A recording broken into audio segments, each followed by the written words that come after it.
haleluya, haleluya, haleluya. Sungguh kami bersyukur kepada Engkau Tuhan pada pagi yang indah ini. Kami boleh kembali ada di tempat ini dalam menikmati hadirat-Mu. Dan sungguh kami sangat merasakan kehadiran-Mu ada bersama dengan kami di tempat ini Bapa. Biarlah setiap kami yang ada pagi ini di tempat ini, kemuliaan-Mu lah yang memenuhi kami. Kuasa-Mu yang berkuasa atas setiap pribadi kami. Kami melihat otoritas Tuhan memulihkan setiap kehidupan kami, memulihkan setiap keadaan kami. Karena setiap kami yang datang, Engkau Tuhan yang sanggup untuk mengubahkannya Bapa. Terima kasih Tuhan, kami bersyukur dan mari Engkau rapi hamba-Mu yang akan membagikan berkat kebenaran firman-Mu dan penuh kuasa dan otoritas daripada-Mu. Biarlah kemuliaan daripada Tuhan memenuhi hamba-Mu dan setiap kami yang ada pagi di tempat ini diberkati oleh Tuhan. Segala tipu daya setan yang iblis yang membuat kami tidak fokus, kami runtuhkan semuanya di dalam nama Yesus. Biar otoritas kekuatan kuasa Allah ambil alih atas setiap pribadi kami. Dalam nama Yesus kami bersyukur. Haleluya. Mari kita sama-sama katakan amin. Amin. Haleluya. Yesus Kristus. Amin. Sungguh dahsyat Tuhan kita. Amin. Kita bersyukur buat cuaca yang begitu baik buat kita, sehingga kita bisa tidak kekurangan lagi. Haleluya. Oke, baik saudara, kita bersyukur walaupun pagi ini cuaca tidak bersahabat, tetapi kita tetap datang untuk menikmati hadirat Tuhan. Karena saya mengatakan bahwa sebagai orang-orang tebusan Tuhan, tidak ada alasan dalam situasi apapun untuk tidak dapat memuji Tuhan. Amin. Tapi sebagai orang-orang tebusan Tuhan yang sudah mengalami dan merasakan begitu baiknya Tuhan dalam hidup kita, apapun keadaan, dia akan tetap mendekat kepada Tuhan. Amin. Karena bagi dia, Tuhanlah yang dapat melakukan segala sesuatu. Dan saya percaya bahwa pagi ini kita di tempat ini karena kita menyadari akan setiap perbuatan Tuhan yang ajaib dalam setiap pribadi kita. Amin. Haleluya. Baik, kita langsung firman Tuhan di dalam 2 Raja-Raja 2.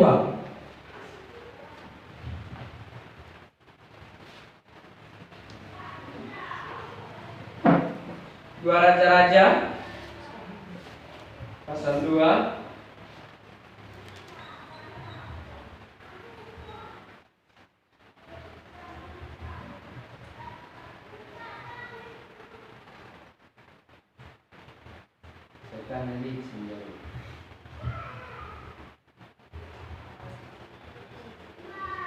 Oke.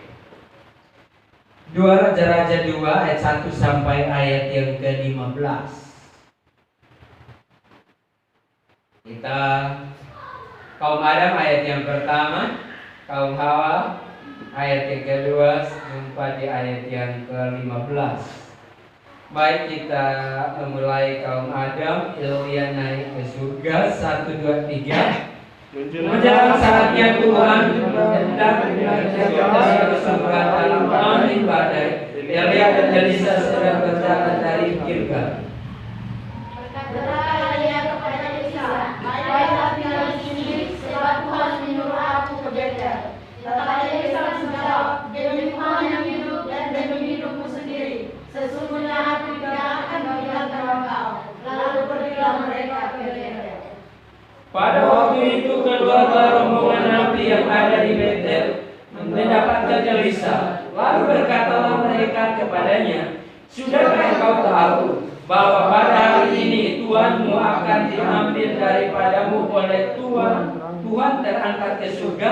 Jawabnya, aku juga tahu. Diamlah. Berkatalah Elia kepadanya, hai Elisa, baiklah tinggal di sini, sebab Tuhan menyuruh aku ke Yeriko. Tetapi jawabnya, demi Tuhan yang hidup dan demi hidupmu sendiri, sesungguhnya aku tidak akan meninggalkan engkau. Lalu sampailah mereka ke Yeriko. Pada waktu itu mendekatlah rombongan nabi yang ada di Yeriko kepada Elisa, serta berkata kepadanya, sudahkah engkau tahu bahwa pada hari ini Tuhanmu akan diambil daripadamu oleh Tuhan dan angkat ke surga? Jawabnya, aku juga tahu, diamlah. Berkata Elia kepadanya, baiklah tinggal di sini, sebab Tuhan menyuruh aku ke sungai Yordan. Jawabnya, demi Tuhan yang hidup dan demi hidupmu sendiri, sesungguhnya aku tidak akan meninggalkan engkau. Lalu berjalanlah dua-duanya. 50 orang dari rombongan Nabi itu ikut berjalan, tetapi mereka berdiri memandang dari jauh ketika keduanya berdiri di tepi sungai Yordan. Lalu Elia menunjuk jubahnya, dipukulnya ke atas air itu, maka terbanglah air itu ke sebelah sini dan ke sebelah sana, sehingga menyeberanglah keduanya dengan berjalan di tanah yang kering. Dan sesudah mereka sampai di seberang, berkatalah Elia kepada Elisa, mintalah apa yang hendak kulakukan kepadamu sebelum aku terangkat daripadamu. Jawab Elisa, biarlah kiranya aku mendapat 2 bagian dari rohmu. Katalah dia, yang kau minta itu adalah sukar, tetapi jika engkau dapat melihat aku terangkat daripadamu, akan terjadilah kepadamu seperti yang demikian. Dan jika tidak akan terjadi. Sedang mereka berjalan terus sambil berkata-kata, tiba-tiba datanglah kereta berapi dengan kuda berapi memisahkan keduanya. Lalu naiklah Elia ke surga dalam angin badai. Ketika Elisa melihat itu, maka berteriaklah ia, Bapakku, Bapakku, kereta Israel dan orang-orangnya yang berkuda. Kemudian tidak dilihat lagi, lalu dirangkumkan pakaiannya dan dikoyakkannya menjadi 2 goyang. Sesudah itu dipungutnya jubah Elia yang telah terjatuh. Lalu ia berjalan hendak pulang dan berdiri di tepi sungai Yordan. Ia mengambil jubah Elia yang telah terjatuh itu, dipukulnya ke atas air itu sambil berseru, di manakah Tuhan Allah Elia? Ia memukul air itu, lalu terbagi ke sebelah sini dan ke sebelah sana, maka menyeberanglah Elisa. Sama-sama. Ketika rombongan Nabi yang dari Yeriko melihat dia dari jauh, mereka berkata, roh Elia telah hingga pada Elisa. Mereka datang menuntut dia, lalu sujud mereka pada sampai ke tanah. Amin. Haleluya. Puji Tuhan, kalau kita baca ayat firman Tuhan ini, Elisa memiliki pribadi yang berbeda dengan nabi-nabi yang lain. Amin. Kayaknya saya ambilkan tema berani tampil beda. Berani tampil beda. Hanya orang-orang yang berani tampil beda yang akan dapat menghasilkan buah yang pasti. Hanya orang-orang yang berani tampil beda yang akan dapat mengadakan mujizat demi mujizat. Amin. Hanya orang yang tampil beda yang tidak akan punya alasan dalam situasi dan keadaan apapun, karena bagi dia Tuhan itu segala-galanya. Amin. Kalau kita baca firman Tuhan ini, Elisa diuji selama 3 kali supaya kalau bisa ia jangan bersama dengan Elia ketika Elia berjalan, tetapi ia berkata kepada Elia, demi Tuanku yang hidup dan untuk hidup Tuanku, aku tidak akan pernah meninggalkan engkau. Dia memiliki pribadi yang berbeda. Jadi saya mau katakan bahwa dalam ayat ini jelas kita melihat bahwa Elisa berbeda dengan nabi-nabi yang lain. Amin. Elisa sangat berbeda. Elisa tetap berjalan menemani Elia kemanapun ia pergi, tetapi nabi-nabi yang lain tinggal di tempat mereka. Nabi-nabi yang lain tetap tinggal. Mereka tidak mau jalan bersama. Jangankan suruh ikut, belum disuruh tinggal mereka sudah memutuskan untuk tinggal. Sementara Elisa disuruh tinggal, dia tidak mau. Dia tetap berjalan bersama dengan Elia. Jadi sangat luar biasa, saudara. Saya mau katakan bahwa Elisa terus berjalan bersama Elia, melewati kota demi kota, sementara nabi yang lain tidak mau berjalan lebih jauh. Nabi yang lain tetap, ya sudahlah, kalau di Yeriko ya sudah, di Yeriko sesudah, jangan kemana-mana lagi. Tapi kalau Elisa yang memilih untuk tetap berjalan bersama dengan Elia, kemana pun Elia pergi, ia tetap selalu bersama dengan Elia. Jadi kerinduan Elisa ini diuji selama 3 3 kali diuji dengan menyuruh dia untuk tinggal, tetapi dia tidak mau tinggal. Memutuskan untuk tampil beda adalah penting bagi kita yang memiliki pengurapan 2 kali ganda. Amin. Memutuskan untuk tampil beda adalah pribadi-pribadi yang mau memiliki pengurapan 2 kali ganda. Kenapa Elisa memiliki pengurapan 2 kali ganda daripada Elia? Karena Elisa memang dia tampil beda dengan nabi-nabi yang lain. Yang saya mengatakan bahwa hanya orang-orang yang berani tampil beda yang mengubah dunia ini bagi Tuhan. Tanpa kita memiliki kepribadian yang berbeda, jangan harap kita membawa orang datang kepada Tuhan. Contoh apa yang orang mau lihat dalam pribadi kita kalau kita sendiri tidak tampil beda? Contohnya, orang dunia berbohong, kita anak Tuhan juga ikut berbohong. Orang dunia berbisnis, dia tipu-tipu dancing, kita anak Tuhan juga ikut tipu-tipu dancing. Orang dunia boleh jualan rokok dan mabok, kita tidak boleh jualan rokok dan mabok. Amin. Orang dunia boleh merokok dan mabok, kita tidak boleh merokok dan mabok. Kita harus tampil beda. Amin. Baru kita akan memiliki sesuatu yang berbeda dari Tuhan terjadi atas hidup kita. Tapi kalau kita tidak memiliki kepribadian yang berbeda, orang merokok pun kita ikut merokok, orang mabok pun kita ikut mabok, orang buat cabul kita ikut cabul, orang pakai sewu kita juga ikut pakai sewu, orang tali satu kita ikut-ikutan tali satu. Tidak ada perbedaan. Haleluya. Jadi besar tetapi hal-hal yang baiklah. Amin. Yang sampai hal-hal yang dapat merusak kerohanian kita, hal-hal yang dapat merusak iman kita. Amin. Harus tampil beda. Hari ini kita harus berani putuskan untuk kita tampil beda. Karena hanya orang yang berani tampil beda yang bisa dapat membuahkan hasil. Amin. Kita akan belajar, kita harus beda dalam hal apa sih? Kira-kira kita harus beda dalam hal apa? Sehingga kita bisa mulai berkemenangan.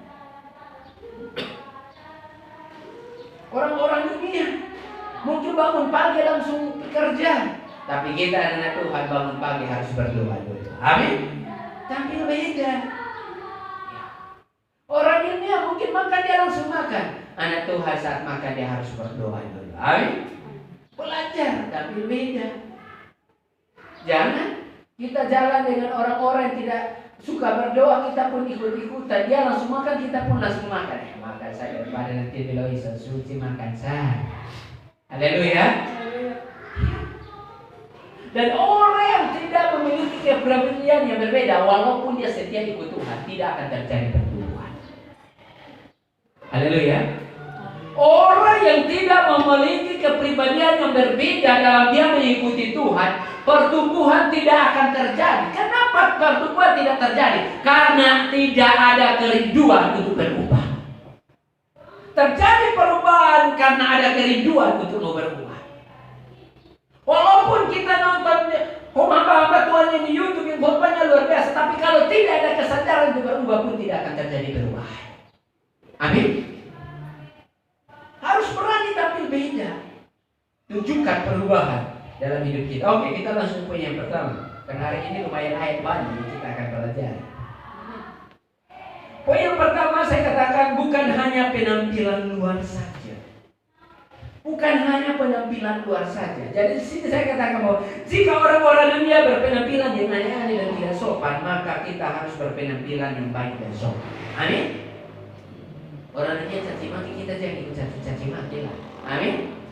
Orang dia boleh dendam bertahun-tahun sampai 7 turunan, jangan sampai kita 7 turunan. Haleluya. Kita harus tampil beda. Pakai pakaian yang tidak sopan, kita pakai pakaian yang tetap sopan dan baik. Orang berlaku kasar, kita tetap berlaku baik.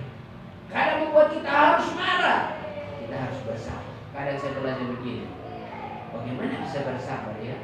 Saya belajar untuk kunci amarah saya dengan sabar. menahan emosi dengan sabar. Dan kunci sabar dengan diam. Lalu perlihatkan kesabaran kita dengan senyuman. Amin. Tidak mudah, saudara, untuk perlihatkan senyuman yang manis sementara yang harus benar-benar marah. Haleluya.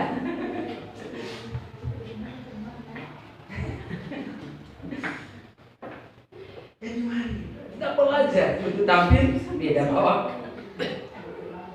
Jadi saya mau katakan bahwa perbedaan yang dimaksud di sini bukan hanya penampilan luar. Bukan hanya penampilan luar. Kita melihat Saul diangkat menjadi raja Israel, dan sungguh ia mempunyai perawakan yang berbeda.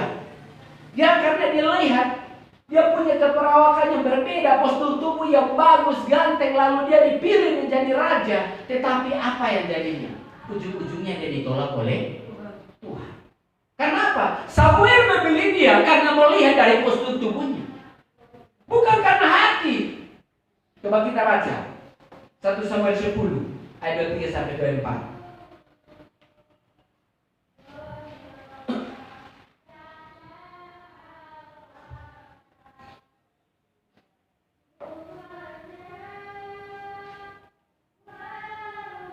Oh, kita baca sama-sama di depan. Enggak baca di depan, jangan tulis terus. Di depan sini berdiri. Berdiri. 1 Samuel 10 ayat 23, berlarilah orang ke sana dan mengambilnya dari sana, dan ketika ia berdiri di tengah-tengah orang-orang sebangsanya, ternyata ia dari bahu ke atas lebih tinggi daripada setiap orang sebangsanya. 24. Dan Samuel berkata kepada seluruh bangsa itu, kamu lihatlah orang yang dipilih Tuhan itu, sebab tidak ada seorang pun yang sama seperti dia di antara seluruh bangsa itu. Lalu bersoraklah seluruh bangsa itu, demikian hiduplah raja. Oke, selama saya sampaikan firman Tuhan tidak boleh tunduk. Haleluya. Jadi Samuel memilih Saul menjadi raja karena ia memiliki keperawakan yang tinggi, berbeda, tidak sama dengan orang-orang sebangsanya. Lalu ia dipilih menjadi raja, tetapi Tuhan menolak dia. Coba kita baca 1 Samuel 15 ayat 35 dan 16 ayat 1a.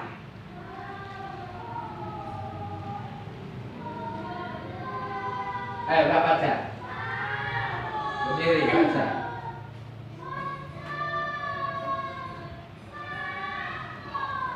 Sampai hari matinya Samuel tidak melihat Saul lagi, tetapi Samuel berduka cita karena Saul, dan Tuhan menyesal karena ia menjadikan Saul raja atas Israel. Samuel menyesal ayat 16. Berfirmanlah Tuhan kepada Samuel, berapa lama lagi engkau berduka cita karena Saul? Bukankah ia telah kutolak sebagai raja atas Israel? Isilah tabung tandukmu dengan minyak dan pergilah, aku mengutus. Bagian A saja. Berapa lama lagi? Tuhan berkata kepada Samuel, berapa lama lagi engkau akan menyesal? Bangunlah, karena aku telah menolak Saul menjadi raja. Jadi saya mau katakan bahwa kalau kita melihat, kebanyakan orang melihat postur tubuhnya. Buat anak-anak muda, jangan tertarik hanya penampilan luar saja. Haleluya. Jangan cantik luar tetapi memasami saja sudah tahu. Bahaya. Amin. Buat perempuan juga begitu. Jangan cari laki-laki yang cuma gantengnya saja tapi tidak tahu kerja. Dia malah menikah dengan kau, dia minta dimanja-manja. Bahaya kalau laki-laki minta dimanja. Perempuan yang minta manja wajar, perempuan yang butuh perhatian wajar. Tapi kalau laki-laki butuh perhatian, itu jiwanya agak kelainan itu. Iya. Saya heran kalau melihat laki-laki yang butuh perhatian. Perempuan kalau butuh perhatian itu wajar. Tapi kalau laki-laki laki-laki yang selalu berusaha cari perhatian, saya tidak tahu lagi. Kayaknya kelainan jiwa itu, makanya berjuang untuk cari perhatian. Jadi buat laki-laki di sini harus benar-benar laki-laki yang gentleman. Amin. Tunjukkan bahwa bukan kita butuh perhatian, tetapi kita orang-orang yang berkarya. Amin. Iya, beri perhatian, sehingga perempuan yang kita puji dia rasa nyaman. Dia tidak ganteng, mas saya nyaman. Dia tidak selingkuh ceritanya. Walaupun dia tidak ganteng, dia pun dompet tebal. Haleluya. Ganteng kalau dompet sudah ada uang. Oh, makanya pelindung macam. Makanya tidak perlu mau supply kok apa, tidak perlu saudara, tebal dompet saja. Perawatan juga memang perlu, amin. Tetapi jangan sampai kita mengabaikan apa yang menjadi bagiannya Tuhan dalam hidup kita yang terpenting, amin. Jadi mari belajar untuk tampil beda. Goliat adalah orang yang berbeda secara perawakan, dan dia pun akhirnya dikalahkan oleh Daud. Walaupun dia tinggi besar, raja yang benar-benar terkenal, tidak bisa dikalahkan. Tapi ketika Daud yang begitu kecil datang memakai nama Tuhan, ternyata Goliat pun dikalahkan. Kenapa Daud bisa mengalahkan Goliat? Karena Daud memang memiliki pribadi yang berbeda. Hanya kita sebagai anak Tuhan untuk memiliki pengurapan, kita harus berani tampil beda. Tidak boleh samakan hidupmu dengan orang dunia. Jangan samakan standarmu dengan standar dunia. Haleluya. Karena standar kita bukan dunia, standar kita adalah kerajaan surga. Saudara tahu kerajaan surga? Kerajaan yang tidak dapat digoncangkan oleh apapun. Dan itu standar kita. Mau kita baca 1 Samuel 17 ayat 4 sampai 7.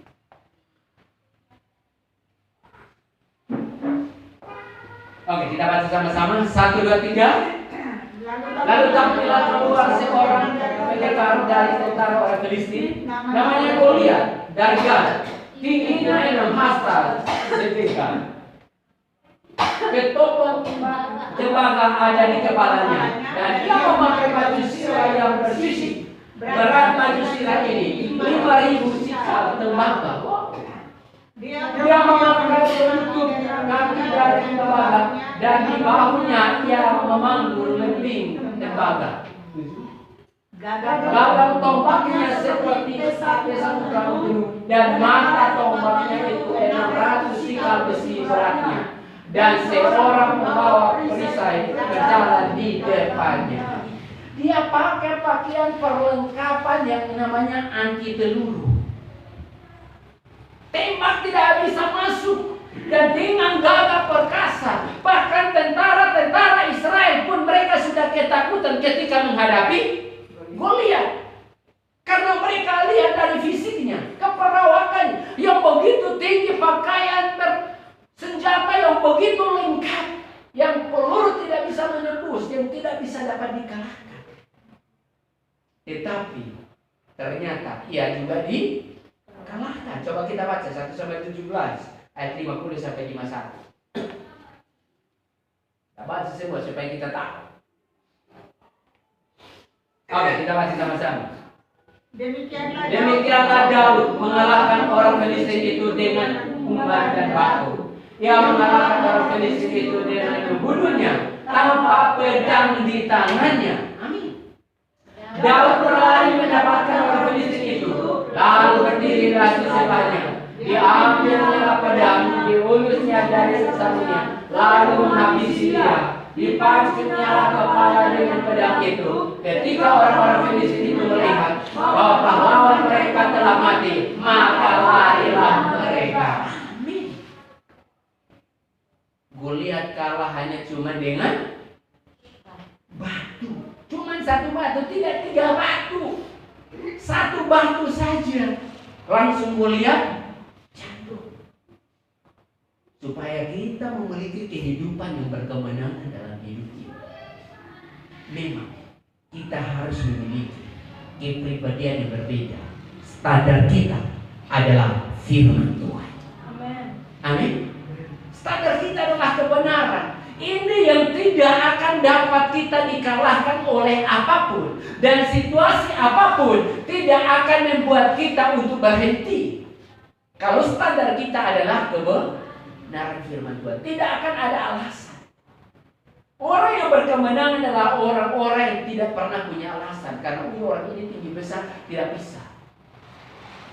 Daud, dia tidak takut. Kakak-kakaknya malah, kalau kita baca keseluruhan, kakak-kakaknya malah yang ketakutan. Kakaknya kau datang berperang sini, kau di hutan sana hanya cara kita pun kambing domba. Kami yang tiap hari berperang saja kami tidak berani, kok kau mau berani maju. Kau tidak takut mati ya? Tapi dia tahu. Dia berkata, tiap hari memang aku di hutan.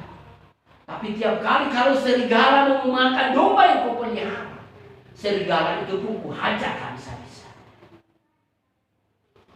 Dan ketika tentara Filistin, Goliat tertawakan dia dan dia berkata, anjing kah aku sehingga engkau hanya cuma datang menghadap aku dengan tangan yang hampa.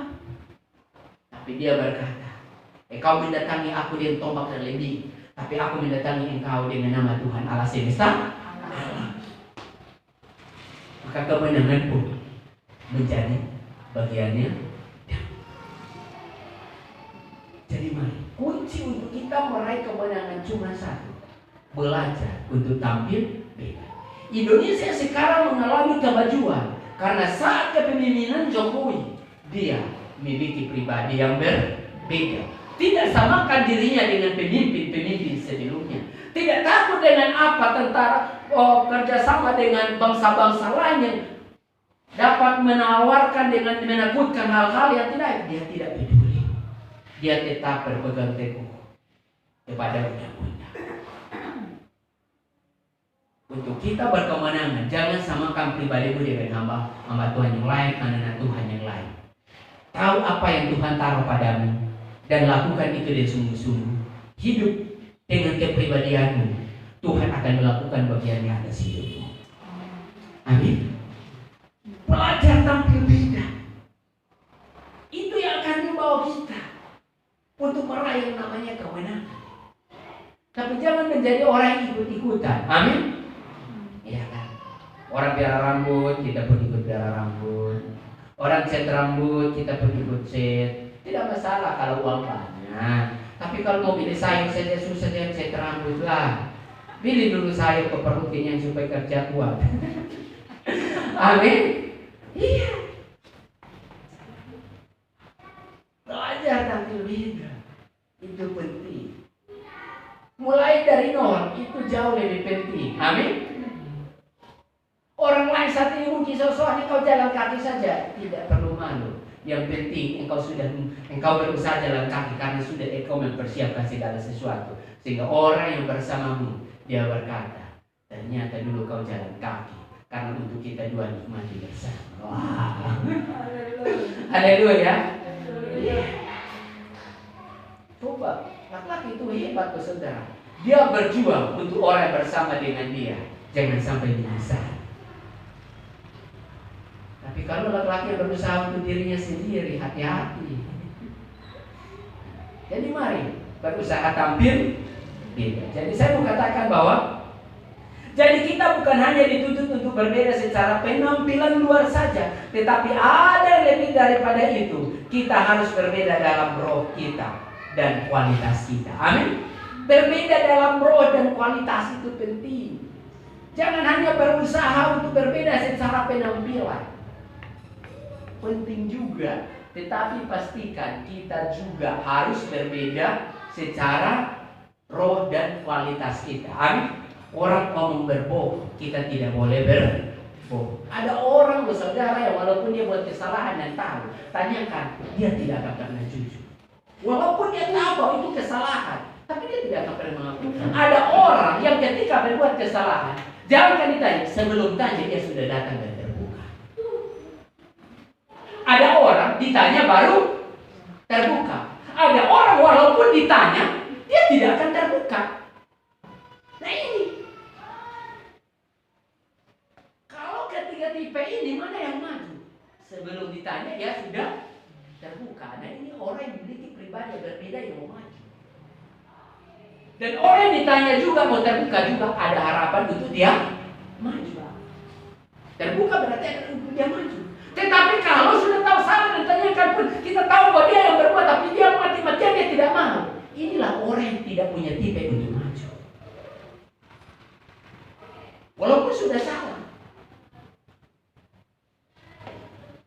Jadi mana? Hari ini firman Tuhan sudah ada kepada kita. Jangan hanya cuma kita beribadah yang berbeda karena tepuk tangan dan lompat dan pakai alat musik. Haleluya. Tapi sesungguhnya karakter kita, roh kita sama. Tidak ada perbedaan, tidak ada perubahan. Maka poin yang kedua di sini saya katakan berbeda dalam roh. Ya, kita masuk poin yang kedua. Berbeda dalam roh. Kita akan melihat bahwa Daniel memiliki roh yang berbeda daripada orang lainnya. Daniel ini memiliki kepribadian yang berbeda. Makanya walaupun dia dibuangkan ke Kuasina, dia tetap utuh. Coba kita baca Daniel 6 ayat 4.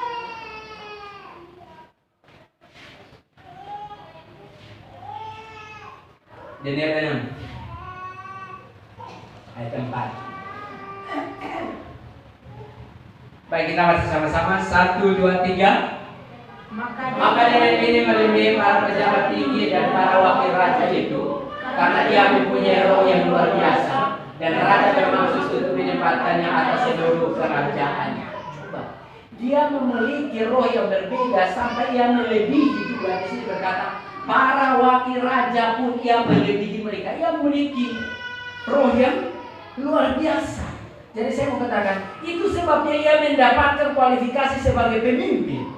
Bahwa orang dunia pun mengakui bahwa Daniel memiliki roh yang berbeda. Bagaimana agar kita memiliki roh yang berbeda? Bagaimana supaya kita memiliki roh yang luar biasa? Poin yang kedua bagian pertama, di sini saya katakan bahwa Daniel menjaga kekudusan dirinya dan berbeda dengan orang lain. Daniel menjaga kekudusan dirinya.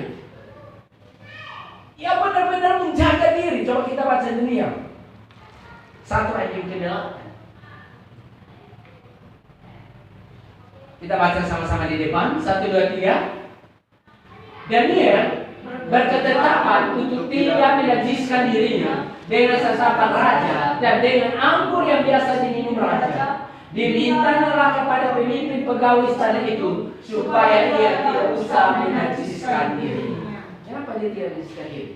Karena makanan-makanan raja itu sudah dipersembahkan kepada berhala. Dan Daniel berkata, setiap makanan yang dipersembahkan ke berhala dia tidak akan makan. Dia memiliki roh yang sangat berbeda. Dia benar-benar menjaga kekudusan dirinya. Jadi kita sebagai anak Tuhan, supaya kita diurapi Tuhan, kita harus menjaga kekudusannya Tuhan dalam hidup kita. Menjaga kebenaran firman Tuhan. Jangan kita menyimpang daripada kebenaran firman Tuhan. Amin. Jangan kita menyimpang. Kalau kita tahu bahwa setiap makanan sudah dipersembahkan kepada berhala, jangan kita makan. Amin. Kita harus berbeda. Oke, poin yang kedua, bagian yang kedua juga saya katakan, dan dia sungguh-sungguh dalam mengikuti Tuhan. Dia sungguh-sungguh. Coba kita baca Daniel pasal 6 ayat 11. Ya, ini poin yang kedua ya, bagian 2. Dan dia sungguh-sungguh dalam mengikuti Tuhan.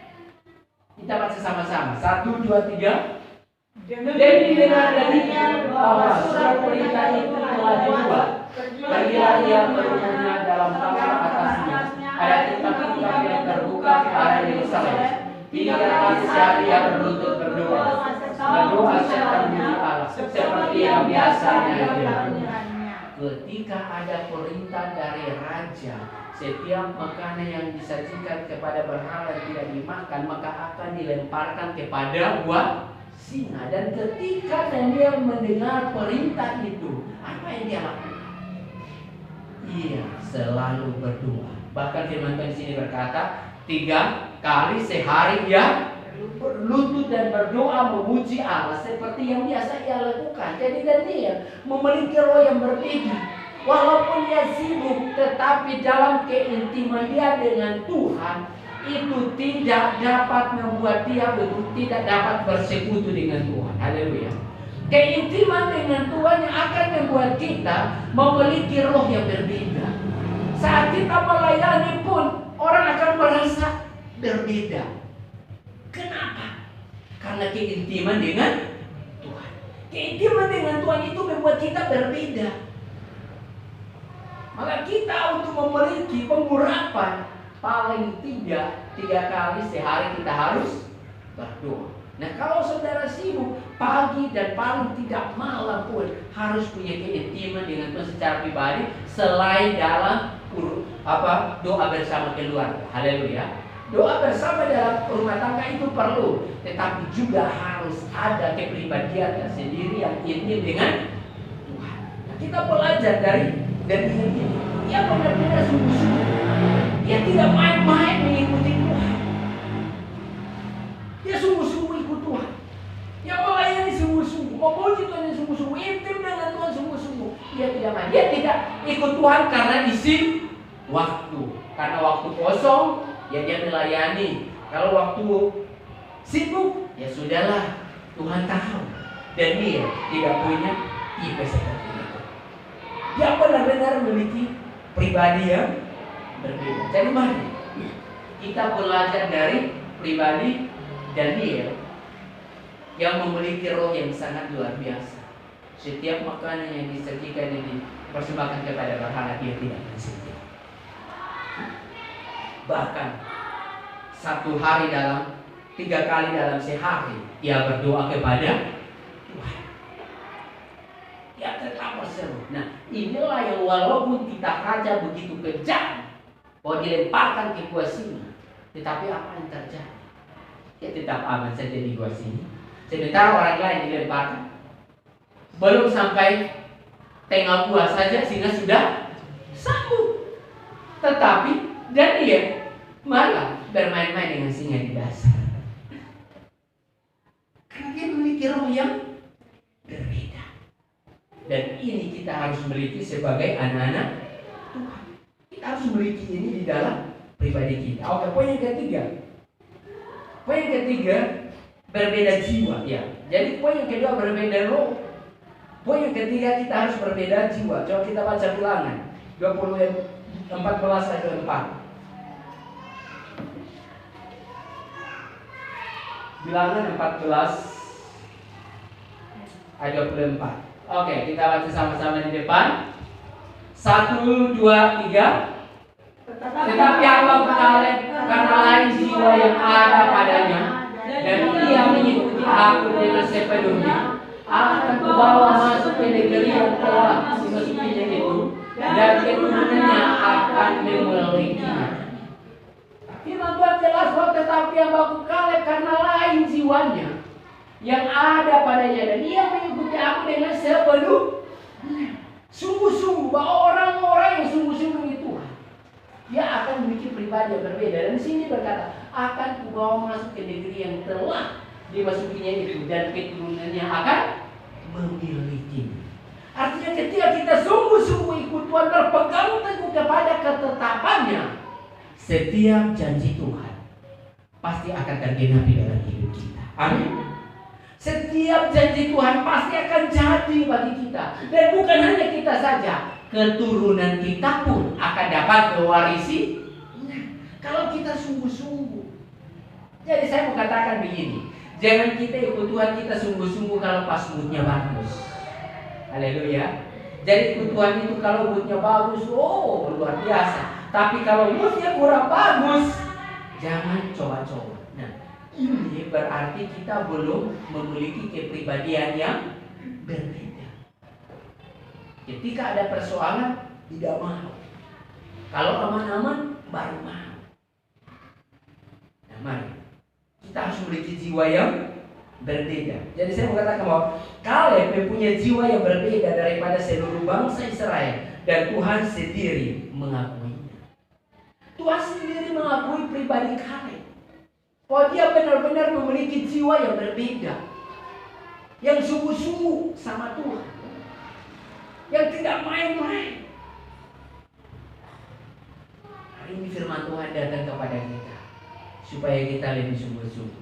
Apalagi kita sudah mulai ambil kesepakatan bersama untuk dolim dan doa semalam. Kita sudah mulai di hari Jumat kemarin. Puji Tuhan, awal yang bagus. Mari terus kita jaga. Haleluya. Saya berpikir ini hujan, ini datang tapi tidak ini orang-orang ini. Tapi puji Tuhan, ternyata begitu banyak yang datang. Nah, mari kita harus terus tingkatkan. Kalau kita sudah bayar harga doa semalaman, sungguh-sungguhlah hidup dalam kebenaran. Amin. Jangan sampai kita sudah ke pagi, siang, sampai malam kita kerja, kita tidak istirahat. Malam lagi kita doa lagi sampai pagi, tapi kita tidak hidupi kebenaran. Buang waktu, saudara. Haleluya. Buang waktu, buang tenaga, buang segala sesuatu. Tapi kalau tidak berusaha untuk memiliki pribadi yang berbeda, akan menjadi sesuatu yang sia-sia. Tapi mari, kalau kita sudah ambil keputusan, sehingga dari pagi sampai malam kita kerja dan malam sampai pagi kita berdoa lagi sebulan sekali. Mari, sungguh-sungguhlah. Amin. Sungguh-sungguhlah kita di dalam kebenaran firman Tuhan. Lakukan kebenaran firman Tuhan dengan sungguh-sungguh. Oke, poin yang terakhir saya katakan berbeda iman. Nah, ini pun penting. Kita harus memiliki iman yang berbeda. Mari kita baca Daniel 3 ayat 12, lalu lanjut 17 dan 18.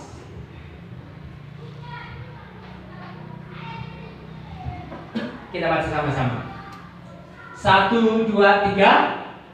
Ada beberapa orang Yahudi yang kepada mereka telah Tuhanku berikan perintahan atas wilayah Babel, yakni Sadrak, Mesak, dan Abednego. Orang-orang ini tidak meninggalkan titah Tuhanku yang raja. Mereka tidak menjadi Tuhanku dan tidak menyembah patung emas yang telah Tuhanku dirikan. 17. Jika Allah kami yang kami tidak melepaskan kami, maka Ia akan melepaskan kami dari perapian yang menyala dengan itu, dan dari dalam tangan-Mu ya raja. Ya, 18. Tapi seandainya tidak, hendaklah Tuhanku minta ya raja, bahwa kami tidak akan menjadi Tuhanku dan tidak akan menyembah patung emas yang Tuhanku dirikan. Kita baca dari awal sampai akhir tidak akan tahu persis. Tapi kenapa saya langsung ambil poin intinya saja? Karena waktu, jadi saya mau katakan bahwa Sadrak, Mesak, dan Abednego mereka memiliki iman yang berbeda. Begitu banyak ketika Sadrak, Mesak menjadi raja, dia adalah raja yang bukan dari orang Israel, raja yang tidak takut akan Tuhan, sehingga dia membuat patung emas dan semua masyarakat harus sujud menyembah kepada patung itu. Tetapi apa yang terjadi kepada Sadrak, Mesak, dan Abednego? Mereka tidak memindahkan. Bahkan sampai ada beberapa orang menyampaikan kepada raja bahwa Sadrak, Mesak, dan Abednego, ketiga orang ini tidak meninggalkan titah Tuhanku. Lalu dia membuatkan satu aturan. Ketika mereka tidak menyembah, mereka dilemparkan ke dalam perapian yang menyalanya. Tapi apakah membuat Sadrak, Mesak, dan Abednego mereka takut? Tidak. Mereka berkata, kalau Tuhan kami, Tuhan yang kami sembah itu sanggup melepaskan kami, Dia akan melepaskan kami. Tapi kalau tidak pun Tuhanku perlu tahu, kami tidak akan menyembah patung yang Tuhan berikan. Haleluya. Saya yakin bahwa kita perlu menghadapi seperti itu. Jangan sampai kita baru diancam bawa ke polisi kita suka. Tidak mau ke polisi nah. Jangan nih, saya tidak mau dibawa ke polisi.